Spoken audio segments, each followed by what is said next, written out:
Hello, everyone, and thank you for joining us today on Pollywine, where we like to take a deep dive into stories pulled from the media and have a fun time while breaking it down. I'm Jillian, and let's get into it. Well, let's start off with weather. And over in Asia, China and Taiwan were rocked by a super typhoon that left behind death and destruction, and many are still missing. So, our hearts go out to you over there. We are thinking of you. And we are also keeping our eyes open because there is still several storm systems that are active off the coast of Japan and the Philippines. So we are thinking of you and watching closely. And over here on the East Coast, we have an active storm system in the Atlantic as well. Well, Gabrielle has changed direction and is working her way towards the Azores, but we are keeping our eyes open for Herberto. What is he going to do? Where is he going to go? Where he spins? Nobody knows, but we are keeping a close eye on him. We're coming to the end of hurricane season, and sometimes that can be the most active time of the season. So we're just here on the East Coast hoping that it's slow and quiet and fizzles off gently. So fingers crossed on that one. But now let's work our way over to politics because it has been a busy several days. Last week, you had Trump over in the UK getting the full royal treatment from the royals and then meeting with the prime minister.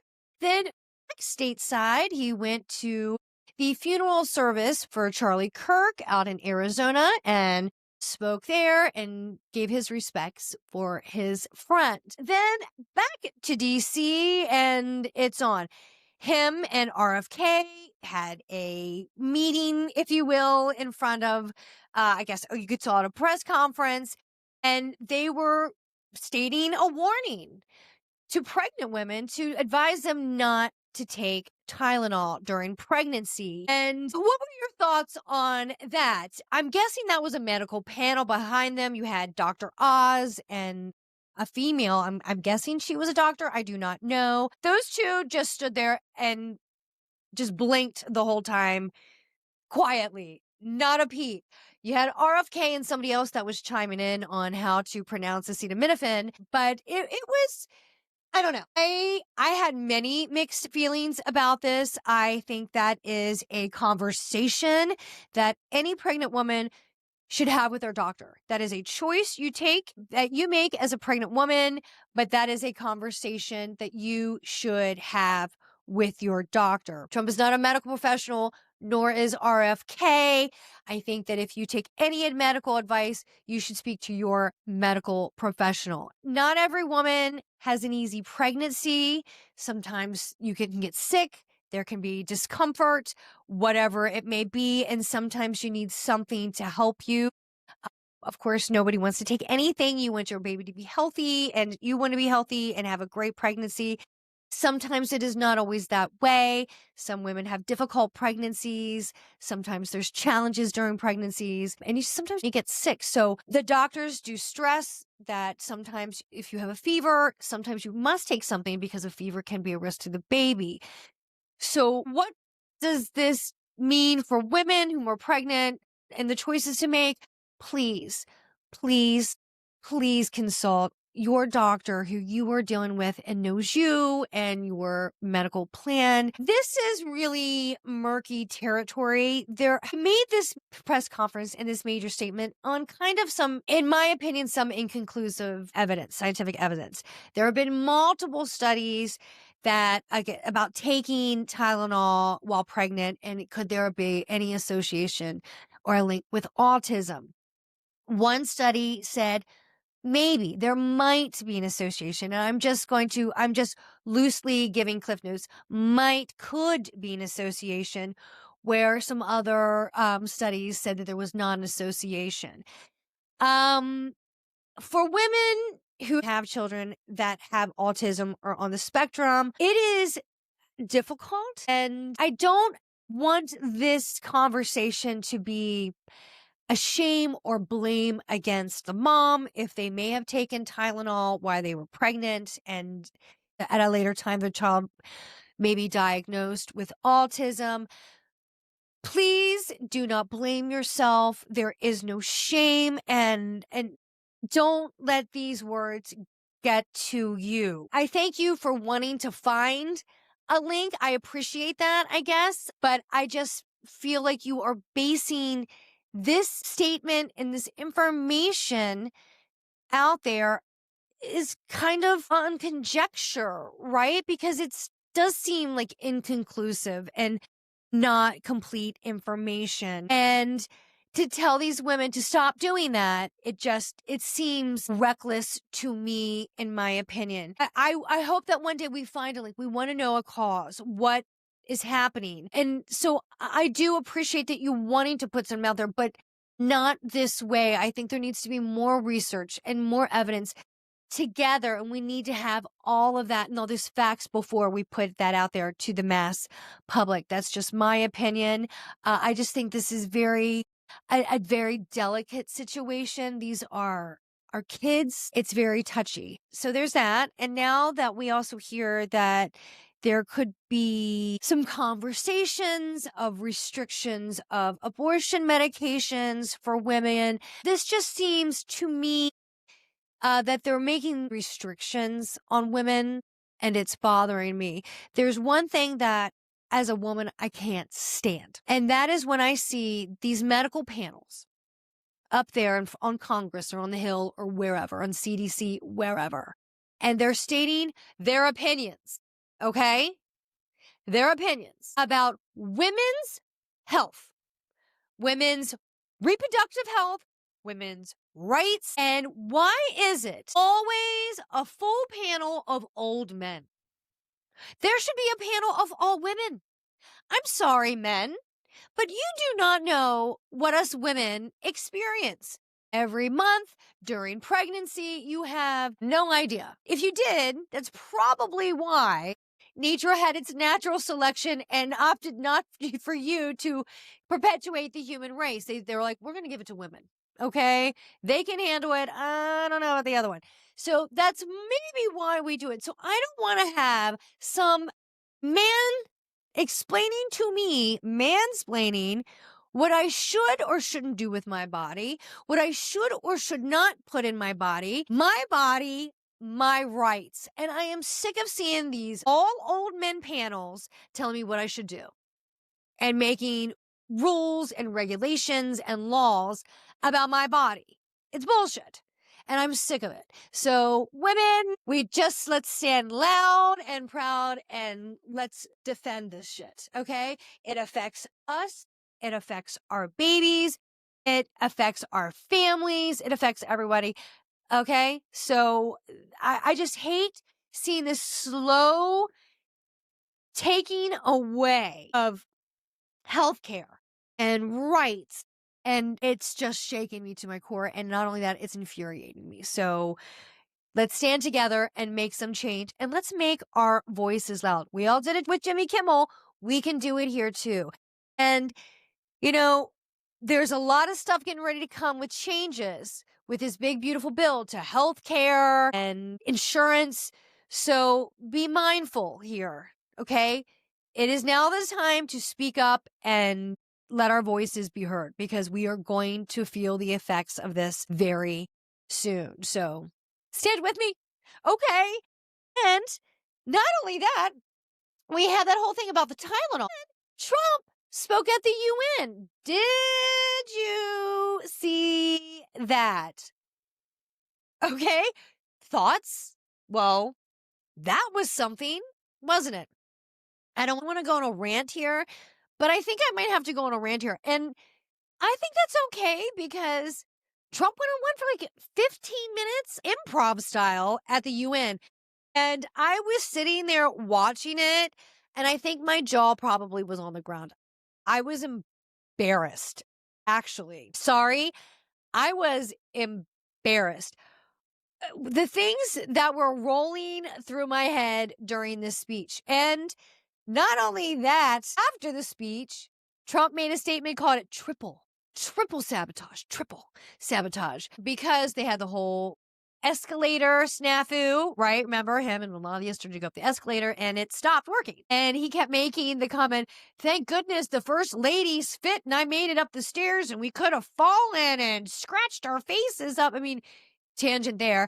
Then he was talking about the teleprompter not working and then there being audio issues. And since the teleprompter wasn't working when he stood up there, he just decided to he just riffed it on his own, right? Total improv, off the cuff. And you could tell. I mean, I was just sitting there watching it, just like, oh my God, because this is the UN. You are speaking on the global stage. The world leaders are there. They are there. You are representing the United States of America. And that's what you're going to say? I mean, my God, he was talking about how upset he was. This is during the speech. He was talking about the escalator issue. He was talking about the teleprompter not working and the audio and how mad he is about that. And somebody's got to be held accountable for that. Then he starts going off about, the UN's a piece of shit building. Paraphrasing there. I interjected my own phrase there, that it was just crumbling. And if he would have done it, there would have been marble walls and and mahogany. And now they have like tiles and, faux wood. And then he was talking that climate change is a hoax in the other countries. And the thing that I was imagining in my head, he sounded like a grumpy old man. Just, like you've ever seen like those grumpy old men just standing out in the streets of a city, just ranting to the sky, just sitting there shouting, yelling about anything and everything about why they're mad.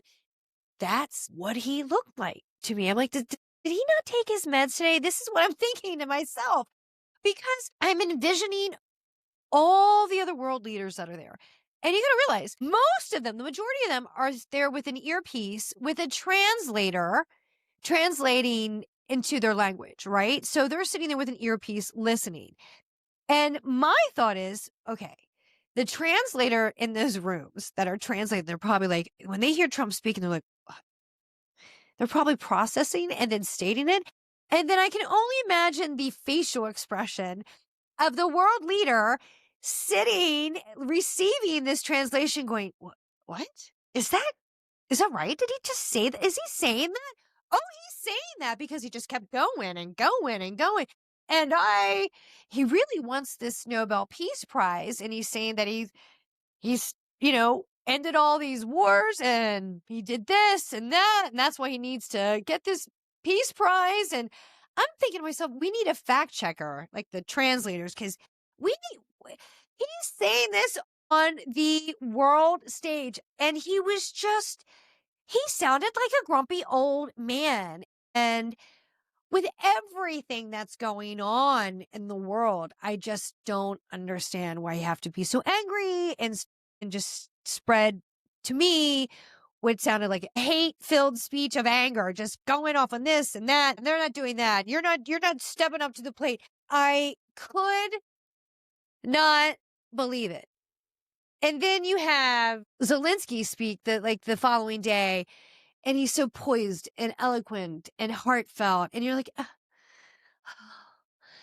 that's what that stage is for. I'm sorry. I don't care if you like him, you love his policies or not. That was embarrassing. It was, in my opinion, that was so embarrassing. I would love to be a fly on the wall in that room at that time, or a journalist out there with like an international team when leaders were walking on. So what were your thoughts? Huh? What do you think when the president said that climate change was a con and you weren't stepping up and you're not carrying your weight on the world stage? What are your thoughts? I would like to be that journalist. I want to know what they really thought. I mean, it was crazy to me. So, there's that. It's been a lot. It's been a lot. We all just need to take a breath and breathe. And then Also, right before I started filming today, I heard on the news there's a breaking story that Pete Hegseth just sent out an order for major military officials to come meet next week in Quantico for a meeting. Now, these are major senior military officials that are stationed all over the world for a reason. These are higher up their officials in the military. And he just ordered them to come in from all over the world, leave their stations for this meeting that no one knows what it's about, what it pertains to. It's not happened before, very unprecedented. So that makes me nervous as well, because when you have people stationed all over the world for a reason strategically, they're there for a reason. Okay. So to pull them away for a meeting, which they typically do over Zoom, yeah, or a video conference, A, think of the money that that's going to cost, but B, that makes me concerned about vulnerabilities. You want them there for a reason. Knowing this is for other people in the world, knowing that these officials are leaving their station and coming to one central location, that's a security concern for me, for the stations that they're leaving behind, and for all those people to be in one place. That makes me nervous. I think that is a security risk, a security concern. It better be something extremely important. Okay. So then you have that on the military end. And we're still dealing with the fallout of Jimmy Kimmel. Well, Jimmy Kimmel is back on air. It is so good to have you back, Jimmy. It's nice to see you, and you deserve to be back on the air. What did you think of his opening monologue Tuesday night? Did you like it? Did you not like it? It was heartfelt. It was emotional. It was funny, and he had major ratings that night. I haven't seen the numbers, but he definitely had the ratings. And on YouTube and other online platforms, streaming services, the numbers were very large. Still, there was like over 20% of the country that was still not able to watch it that evening on the ABC affiliates, because it was either from Sinclair or the other broadcasting service that didn't want to air it. Here in the Washington, D.C. area, we were not able to see it. So I actually had to watch it the next morning on Disney Hulu. And I'm glad I was able to watch it. I wanted to support him. I wanted to help him. It was funny. It was funny. Like I said, there were moments he was emotional. I waited to hear some of the comments and the reviews about his monologue from, different areas. Some thought it was lovely, spot on. Others thought it was fake and still wanted a clear out apology. I'm sorry. But did we need that? I think he made it clear that that was not his intention to make a distasteful joke about the murder of someone. No way. No way. But he just wanted to clear the air how some of those comments, although untimely, maybe sure distasteful, but he was never trying to make a joke or make light of just a tragic situation that happened. So he tried to make that very clear, and he got emotional. Okay. And some people are like, it was fake. I don't think it was fake. I mean, okay. Can we just give this man a minute, please? He has been through some things. He just was, well, I don't want to say kind of fired, but kind of fired. Okay. You can say suspended, kind of fired, and then brought back because the public had such an outcry of outrage, because like, how could you fire him for a joke that, like, okay, I love Reddit, and some of the comments on Reddit just crack me up. They're like, I'm still waiting for the harsh comment here. Right. Some said they felt it was direct. Others felt that they didn't feel like it was a direct comment, but no matter what, the guy was yanked off the air for it. And not only that, he was fearful of losing his job, and think of his crew that works on that show. I talked about it last week. there's more than just him being fired. That is a large group of people that are losing his job. And he talked about that. That is important here. He's like, well, you know, the president has such thin skin that he is being gleeful about people, Americans, like 200 people losing their livelihood. So he made that clear, and good. He should have. That's important.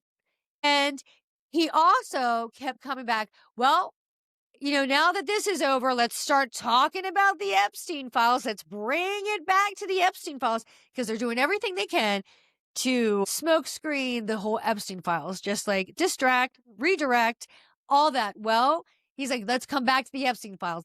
Let's hit the nail on the head there. I thought it was a very good monologue. And then him bringing Robert De Niro as the FCC, that was pretty funny. So I'm happy to see you back. Good for you, Jimmy. Congratulations. Keep being political. Keep fighting the good fight. And, Jimmy Kimmel, not only is he funny and he's been around, but he has been through it. Not only that, and he started to become a little bit more political when his son was born and had heart disease and had several heart surgeries. And I support him wholeheartedly as a parent that has a child that has had multiple heart surgeries. It is a struggle. And to see other families in the hospitals and to see what you go through and what they go through and to hear their hardships and dealing with the medical system and insurance, it is a mess. And he really started to become more political around that when his son was born, and you're just thrown in to that medical world. There's no tiptoeing in. You are just thrown into the deep end. So, Jimmy, I back you. I stand behind you. You go, Jimmy, and it is good to have you back. Fight the good fight. Let's keep it going, guys. We are fighting it. Yeah, it's been a lot in the world of politics, and I do not like seeing where these changes are going. Restrictions here, restrictions there. I don't like it. And not only are we dealing with all those, we are slowly coming down the line to a potential government shutdown. So, with government shutdowns, there's furloughs and people, don't get paid, but sometimes they do get paid retroactively. Well, now there are threats that if there is a government shutdown, there's going to be mass firings. And so the Congress is saying, well, this is intimidation tactics here. So let us do our work. You do your work over there, and let's get some stuff done. Let's get the ball rolling. We need things moving in the right direction. Okay, please, let's stop this fighting. Let's get it moving. And can we please stop the blame game? I hate you. I hate this side. I can't stand it anymore. This is why we have to get away from parties. I'm telling you, everybody hates everybody. And I hate to say the word that the parties are tribal, but they are very tribal. And I'm just sick of, this is my side. This is my side. You're my enemy if you don't agree. I can't take it anymore. So please, let's just come together and get shit done. And speaking of and getting things done, can we please take a moment and send our thoughts out to our main man himself, William Shatner? William Shatner had a little bit of a little scare this week. He was sent to the hospital this week. He was checked out. I think he's doing okay, but we're thinking of you, our Star Trek man himself. From what I read, there were some sugar issues, but William Shatner is 94. He is our living legend. He is our man of space. Oh, William, we are thinking of you. I think William Shatner, he is sly. He is still working at 94. He's getting them done. Everybody loves this man. So, William Shatner, our guy, we are thinking of you. We're sending love. We're sending thoughts. And we're sending hugs. Get better, William. We need you. 94 years young, and you look great. I would love to sit down at a table with William Shatner with a nice bourbon, or I'm a vodka girl, or I'll take a nice vodka drink. Sit there talk about Shatner. If I had the perfect roundtable of legends, he would be right there. If I could somehow resurrect Joan Rivers, she would absolutely be there too. Joan, I miss you. RIP, you were the queen. I love Joan Rivers. Wendy, you might be there, girl, because I do love my Wendy Williams. Always here for you, Wendy. But let's work our way over to entertainment because here in the new season of TV, we have out with some of the old seasons, in with some of the news and series. So let's get into a few that have come to a close. Well, on Amazon Prime, we had the Terminal List Dark Wolf. Taylor Kitsch. I really enjoyed it. If you kind of like the action, military, Delta Force, special forces kind of things like that. Really good watch. It goes quick, several episodes, and it is the prequel to the Terminal List that came out several years ago with Chris Pratt. A lot of action scenes. If you like that stuff, you will definitely enjoy this series. So Terminal List, Dark Wolf, Amazon Prime, go catch it if you can. And I'm going to talk about this again. I cannot tell you how much I enjoyed this series. I'm going to talk about it again. I love it. I love it. I love it. Apple TV Plus this past week was the finale of Chief of War. Jason Momoa and the entire cast. Bravo. Bravo. What a great series. I enjoyed it so much. To me, this was like the modern day Last of the Mohicans. And I'm telling you, if you have not ever seen the movie Last of the Mohicans with Daniel Day-Lewis, it came out in the 90s. It does not matter when it came out, how old the movie is. It's timeless. It is so good.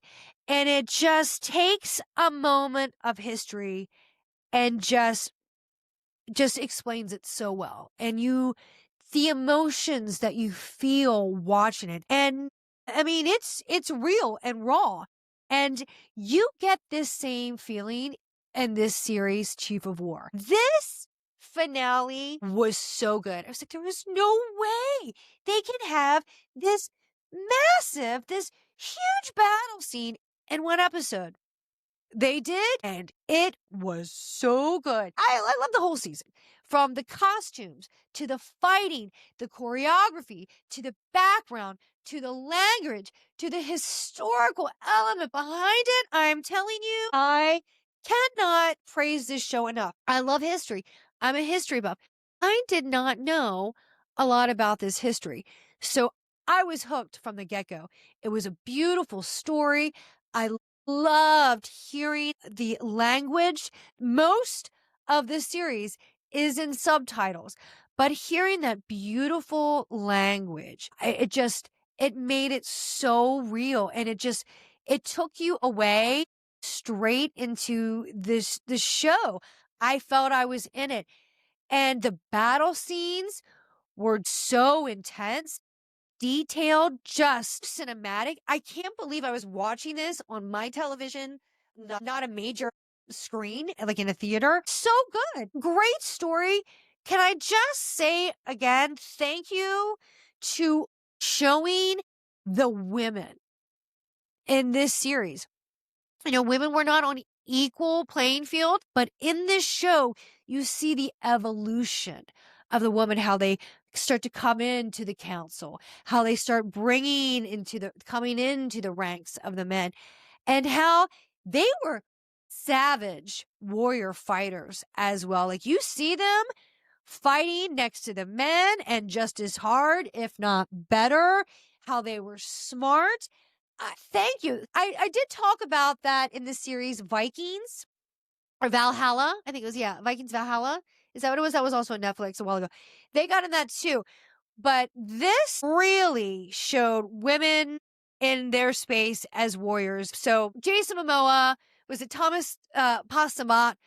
Just thank you for a riveting, gripping, the optics, just amazing in this series. So thank you, thank you, thank you. Something so different and refreshing and educational and just I didn't want to blink at all during each episode because I was afraid I was missed something.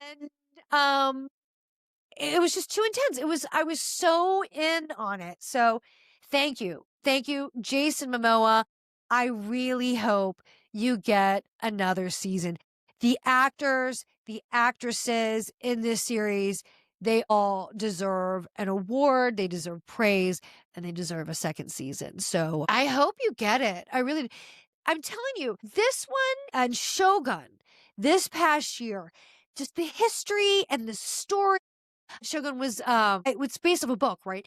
But this one is just more history of Chief of War, and just it's so good. Like you are just immersed. You're just in that time period. I couldn't turn away. I just could not turn away. And trust me, I had to rewind a lot because I'm like, what did I miss? What did you just say? And I have to rewind it again. So if you have to do that, you know you're in it, and I was the whole way. So thank you so much. I hope you get another season. So please, if you haven't watched it, go enjoy it. Jason Momoa and that whole crew deserve credit on that one. I do not know how long it took them to film that series. It had to be a while. So good.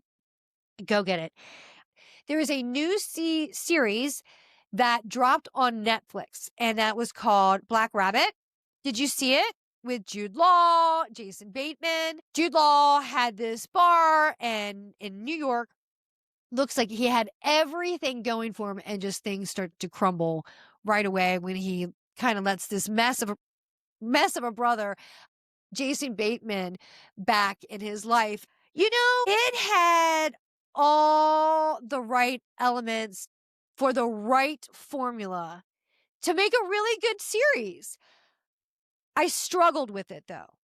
I really did. It started off a high action scene and then it backpedaled to get into the story of leading up to that moment, to the opening scene. And it was really slow. And there were a lot of other side stories that kind of came into it to make the whole of a story. And me personally, I just thought it was too much distraction. And I had a hard time. I watched the whole thing. I did. Because I was like, something else is going to happen, right? And it did towards the end, but there was just so much story telling through it. It became really slow for me, and it was really hard to hold on. So maybe you'll feel differently. I really wanted to like it. Like I said, it had all the right elements, but me personally, it fell a little short. I love Jason Bateman. I think he's funny. Even his serious stuff, he's really good in it. His drama. Jude Law, can't go wrong there. He can do anything. And together, I know those two can be amazing. It just didn't click for me. So I'm sorry. I tried. I really did. But there you go. Now, let's work our way to the real world of Bravo and Peacock. Bravo. You know I love you. I talk about you every week. I turn in every week to see my girls, to see the Real Housewives, to see my Below Decks, to see, I don't know, a Shaw's, a Valley, you name it. And it's been a little rocky the last several weeks. You move some things around. You move Miami to Thursday nights after Orange County. Okay. But we have Sunday open. You left Wednesday open. I just don't like this downtime, Bravo. It hurts. It hurts me a little bit. I'm telling you, I need something. So I thank you. You brought my ladies from Salt Lake City back. Thank you. And they go right into it this season. They go right into it. But I do know you're holding those spaces open. I get it. We have my girls of Potomac coming back. Very excited. Giselle, I see you in the front in the pictures and on the trailers. I love it. Lady Giselle, get yourself up front. I love it. And you've got some new girls coming in. Excited for this shakeup. And in Potomac, Monique is back. I always kind of like Monique. I always like her little sauciness. So I'm happy to see her back. I am so thrilled. Potomac is coming back. And we're also going to be getting Vanderpump Rules reboot soon, right? And the Shaws, the Valley Shaw style, right? That's going to be coming. Very excited. But we're coming to a close of Miami. This week, we have the finale, which I don't want to let him go. I don't want to let my vibrant girls of Fun Miami go. I like them. They have fun. It's so colorful. And that's the contrast you need, right? On Tuesday nights, you have cold, wet, gray, white Salt Lake City. It's always snow filled, a little slushy from the melted snow and gray skies. Every once in a while, you get a blue sky. Beautiful, beautiful city. But then you got Miami. Bright sunny skies. Girls are barely dressed, bright colors, palm trees. I want to be there. So please don't take them away, but I know you are. That's okay. So if you do, please give me a good reunion. There have been some leaks that there's some good stuff coming up in the reunion. So who's going to be coming back? Who's going to be fighting? I've already heard that there's people unfriending each other on social media following the reunion, but I want to see how the finale goes. We have some tensions. Some have made up. Some are reopening old wounds. And where is this going to, because there's always a party at the end of every season. So what's going to happen at the party? What's going to happen at the reunion? I'm very excited. Salt Lake City, you come right in full swing. And I appreciate that. Everybody's still fighting. You pick up pretty much right where they left off. I mean, there's no doubt about that. Lisa was not in the last episode. She didn't go on the RV trip. She was back this week and defensive because everybody was talking smack about her on the RV trip. And that's going to happen on the Housewives when you don't show up for a trip. You're not there. You're not there to defend yourself. They're going to go in. And they did. And Bronwyn did very much so. And it's kind of Lisa, to me, this season on Salt Lake City is definitely getting like the same treatment that Tamra is getting this season on Orange County. She's the OG, and she kind of has a bad temper, and everybody's kind of sick of dealing with their bullshit. And they're all going after her this year. She's one of the last OGs standing. Everybody's got a bone to pick with her, and she's done shit to them. So they're going in, especially the new girls. And, I've always liked Lisa, but Lisa is a tough one. It's a tough one. And here you are yet at another party screaming and yelling and causing a scene. And I think I'm kind of over that. And it's always you, Lisa. It's always you at every party going off the rails, screaming and yelling. And it's not a good look. And you look hyper defensive. So there's that. But there was one great scene. Why is Brittany there? Why is Brittany there? But there's still one good scene. And that was with the husbands and the guys, where you had Whitney's husband, Lisa's husband, Angie's husband, and Seth, Meredith's husband. And I find Seth to be the most annoying of all the house husbands. And he was drilling Jared Osmond. So do you love her? Do you love Brittany? And he's like, this is Jared. Yeah, I love Brittany. The facial expressions of the other husband, fantastic. You have Justin, Whitney's husband, just not saying a word, just laughing, smiling, nodding, not responding. Then you have John, Lisa's husband, who just chimes in. So, but do you love her? And he's like, and then you see Jared Osmond, I'm just stumbling over his words. And then they pan over to Angie's husband, stone cold poker face, just drinking his martini. I'm like, good on you. That is the right expression. That is the right response. Nothing. Fantastic. That was my favorite scene of the whole episode. Just so you love her. He's and you just see in the other one. That was so good. I'm ready. I'm ready. Give me the trip to Greece. I am ready. You know, there's going to be fighting the whole time. And Lisa, they're coming for you, girl. They've got receipts. They don't care if your legal cases have been dismissed. Doesn't matter. It's been posted. It's been out there. They've got receipts and they're coming for it. You went after them. Remember the reunion last year? You went after Bronwyn about the necklace and the money with the jeweler. She cleared the air on that one. She cleared the air up on that one in a humbling moment. There was one scene that this week, I was just like, I was watching so intensely. And that was the scene with Mary and her son, Robert Jr. And I'm going to say this again. Last year, that scene with Mary and her son, where he admitted his substance abuse with her and recognized that he was struggling and needed help. And that's when they took action.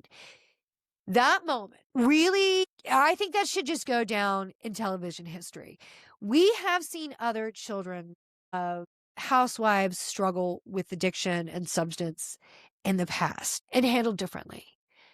But they handled from the first moment and going through, and she's being respectful and of his privacy, and he's being open in what he wants to reveal and put on camera. He is Robert Jr.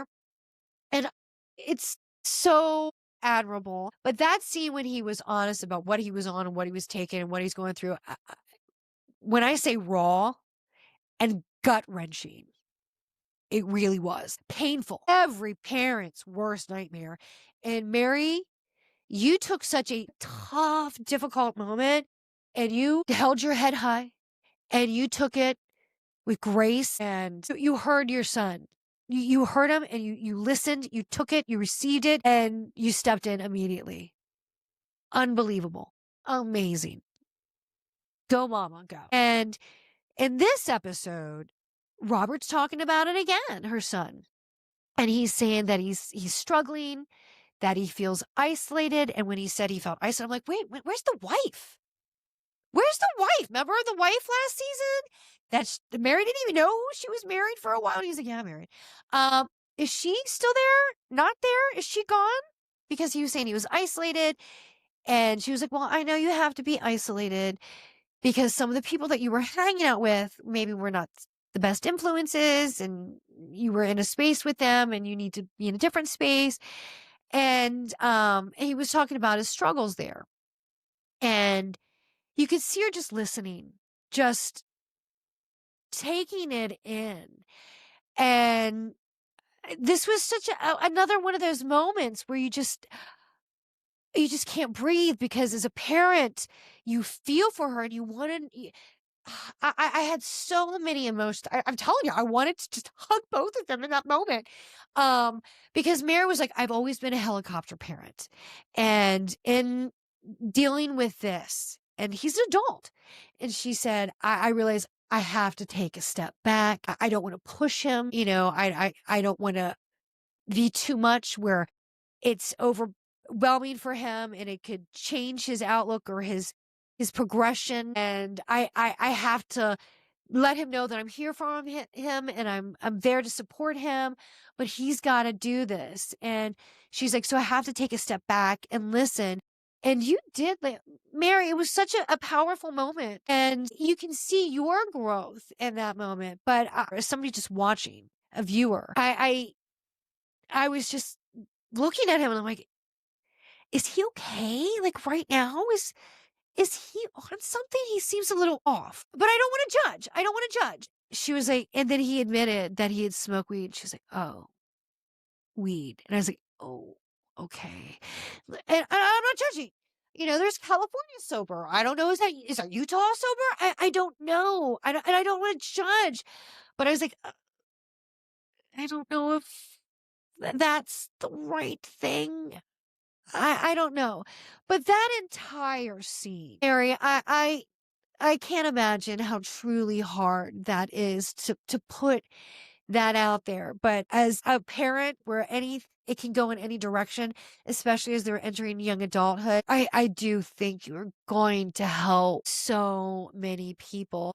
And Robert Jr., I just really hope you come out of this difficult time and come out on the other side and it's better and you're happier and we just want to see you well. And Mary, bravo to you. I feel for Mary. I really do. And I think this is some of the deepest stuff that we've seen in Bravo in all the years with what Mary and her son's going through. So, Mary, you can say what you want about the first few seasons, but I can't tell you how much I have loved you this season and last season.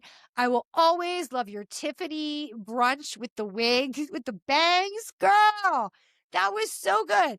But I love it. So give me more. I want more Salt Lake City. Please, I need more Miami. I need Potomac. And when I'm in Potomac again, I'm going to be looking for you, Karen. Are you going to be driving on the streets? I'm going to be looking for you, Giselle. I'm going to be looking for my girls.